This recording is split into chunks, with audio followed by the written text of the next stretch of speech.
Hi everyone, welcome and thank you to join this first breakout session. Together with Sandra and Lionel, we will speak about smart retail and explain what we mean by our no interact experience approach. But let's start with some retail insights. So the biggest challenge for retailer is to continue innovating while they also have to monitor their cost because often they work with small margins. This means that retailers will prioritize digital solutions with a quick return on investment. The second trend of today is linked to COVID. COVID has, of course, accelerated the switch to online shopping, but on-site digital solutions are still very important. Every retailer needs to have an omni-channel strategy because online and offline are getting closer. Look, for example, to Coolblue, initially known as a pure digital player that keeps adding new physical stores. And the last trend of today is about customer experience, and we will do a deep dive on this one. But so the customer experience needs to be unique. Do you know, for example, that 64% of people find customer experience more important than price, and we also say the same about the product itself. The first condition, of course, if you want to offer a personalized experience, a unique customer experience, is to know who your customers are. And that brings us to the first part of this presentation, so about the know. Sandra, Lionel, my first question for you is, how can we help retailers to better know their customers?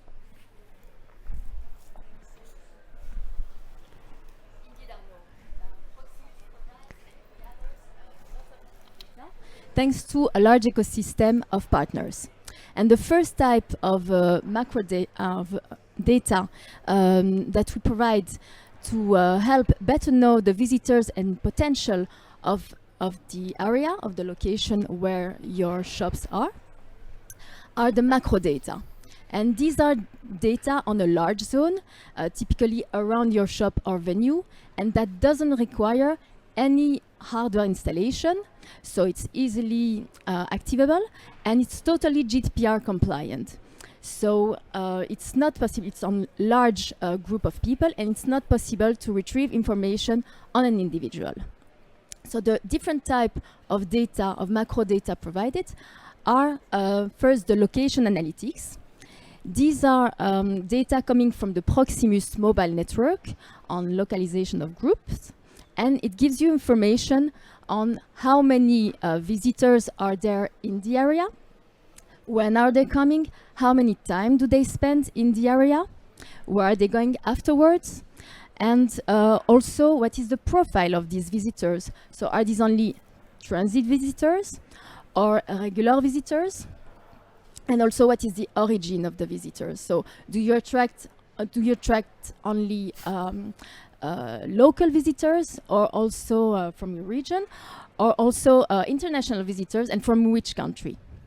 Second type of data are socio-demo analytics that will give the socio-demo profile of the visitors. So are these families or single, for example? So third type of data are spendings analytics coming from financial transactions. So you can know what are the spendings in the commercial area, also who is spending, what is the origin of the spenders, when they are spending, in which sector of activity, and also you can know the evolution of these spendings linked, for example, to an event. So you can know the economic impact of the event. Last type of data are retail analytics that will give specific contextual data related to the commercial potential of a zone. linked to the real estate, the vacancies, the potential impact on turnover of new openings or closings of shops. But for which retail customers is this possible or is it used, and for which use cases? So these are the typical use cases and customers linked to the retail that will use the macro data. First, these are the cities that want to redynamize their city center and support their retailers by giving insights on the commercial area, and also by better communicating on the events they are doing to attract people in their cities. Cities that are using already this data are, for example, Knock, Ghent, or Brussels. Second use case are shopping centers or large venues that want to better define and communicate on the marketing actions they are doing. And afterwards, they want to know the impact of these marketing actions. So did they attract the people they wanted to attract? Did they attract the number of people and the origin of the people they wanted to attract? Or did they miss their target? So that's very important information. And last type of use case are corporate retailers. For example, to evaluate the potential of a new location to open a new shop or to relocate an existing shop. Also, they can benchmark several locations to see the impact of the location on the profitability of the shops. Because if you have less visitors, it can be because of your shop or because of the commercial area and a general decrease of the number of visitors. So the macro analytics can also be combined with another type of data, the micro in-shop analytics that will give a more specific view on the shop. And for this part, I leave the word to our partner from What the Shop, Lionel. Thank you, Sandra. Hi, everyone. Thanks for being here. I will, now that you know everything about macro data, I will deep dive into the micro data type of information that we can provide, the type of analytics we can help you with. The common point with the macro data is, of course, that we've been working a lot about all the GDPR issues.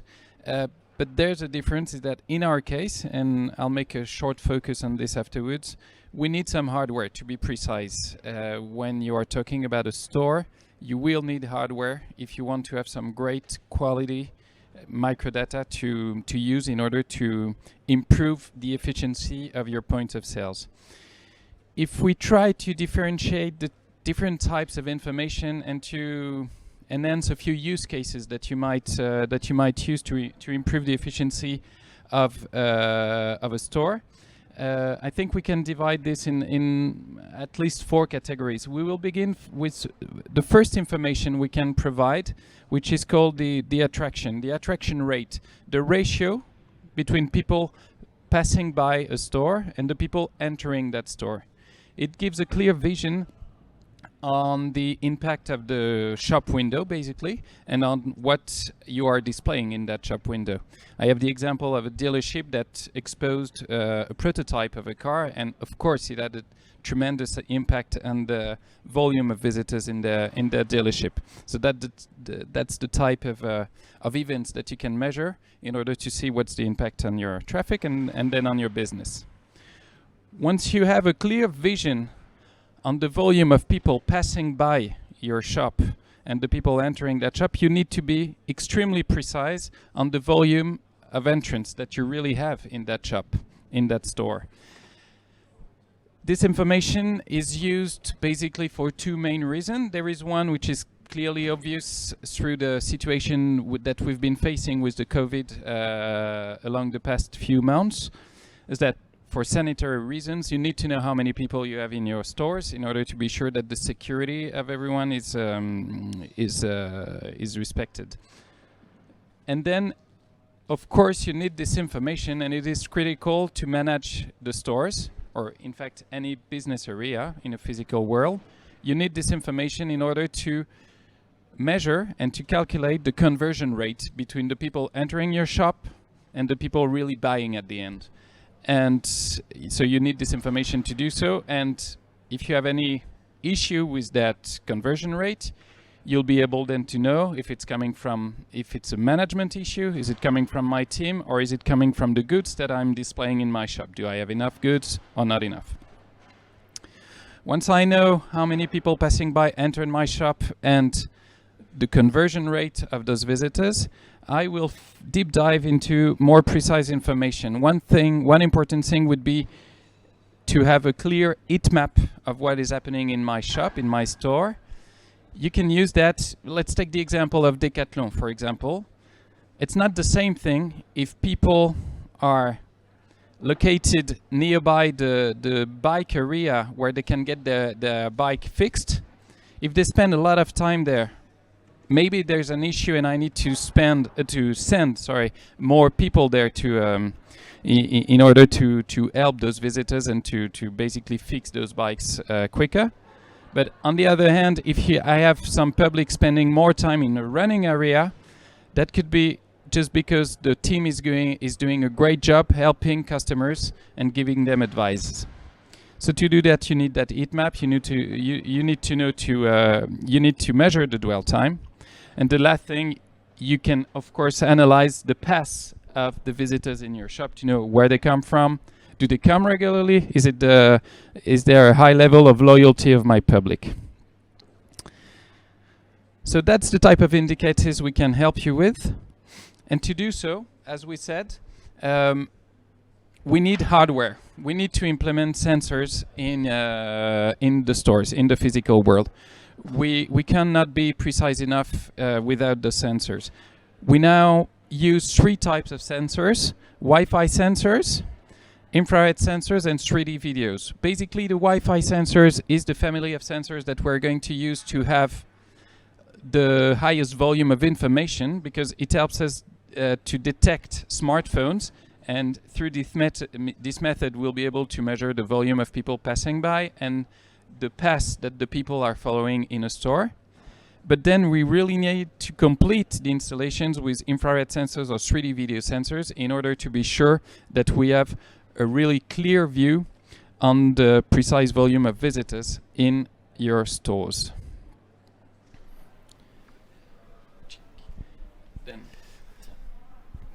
Thank you, Lionel. So that was it for the first part of our session regarding the how, the who. Now we will speak about interact and experience. So of course we collected the data, but you really need to do something with it. Otherwise, it as if you have in fact nothing. So now that you know your audience, you can interact with them and offer personalized services. And also a unique experience. Lionel, my second question for you: what can now be done with the collected information, and how will that change the whole shopper experience? Thank you, Arnaud. In that part, I think that the right way to approach this question would be to follow basically the customer journey. Because of course this customer journey follows also the big issues that all retailers have to deal with. And if I follow that customer journey, I of course begin with one big question, which is what has generated the visit of my visitors? Which media has had an impact on my visit? And that's an aspect on which retailers are working more and more, because they are now used to have this type of information on their website, on their mobile app. And they are now trying to duplicate the same approach in the real world. There's a lot of complexity in it, but we have some great improvements and some great innovations to share with you in that field. Once we know where people come from and what has generated the visit, which media, what's the origin of the visit, we then need to understand what they are doing in the store. I'm not going to talk more about that aspect because it's what we've been talking about before. That's the microanalytics part. You know where they come from, you know what they do in the shop. Once you have this information, you want to, of course, to interact with the public in your store. That's the, I would say, the revolution that the merchandising is facing nowadays in the retail industry. And that's on that part that I will focus on the coming slide. And last step, which is of course really important, is the checkout. It's always been a pain point in the retail industry. You've all faced some quite huge innovation in that field, and there will be more and more in the coming weeks and years from retailers. So let's focus on the merchandising part. When you talk about interaction with customers, I think we have to make a clear difference between the one-to-many approach and the one-to-one approach. When I talk about one-to-many, I'm talking about basically the medias that retailers can use in their shops.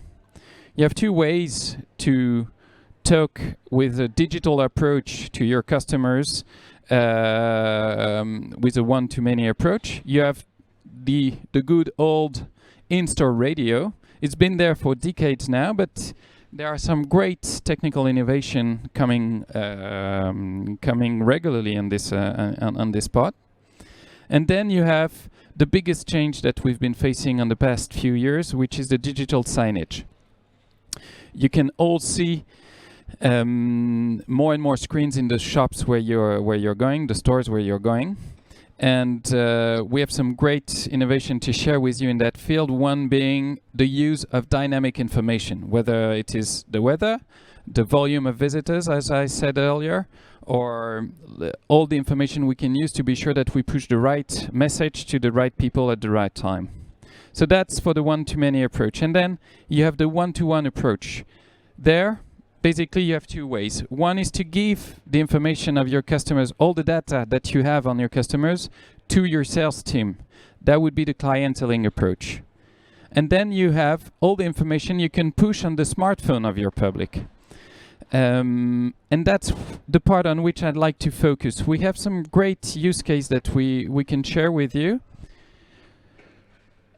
Basically, the mobile phone is used more and more by the public in your stores, and we've developed some content management system that allows you to create some local contents that all your customers will be able to use when they are in your store, whether it is a customer survey, sweepstake, coupons, well, all the basic use case and merchandising use case that you can think about.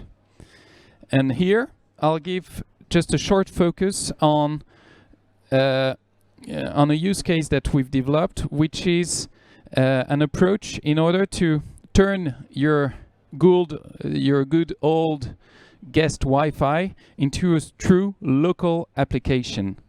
So as you can see, you've seen that the people were connecting to this content as they would to a local Wi-Fi network. And here you see lots of different use cases that we've had with some on some quite nice project, whether it is to offer, the target here was to offer more service from some of those customers, just to generate sales, that's what we're doing with Sony PlayStation, or to generate more loyalty with a fidelity program for the FDG. So that's about it. Now I let you conclude, Arnaud. Yes. Thank you, Lionel. Yes, unfortunately, it's already the end of the first breakout session, but we stay, of course, here. So please feel free if you have any question, remark to one of us. I see that there is a first question here about the privacy in the one-to-one approach. So that's a quite critical. Thank you for this. It is quite critical issue. Well, basically, the first thing is that you have to be sure when you're talking about microdata that all the sensors that you're using.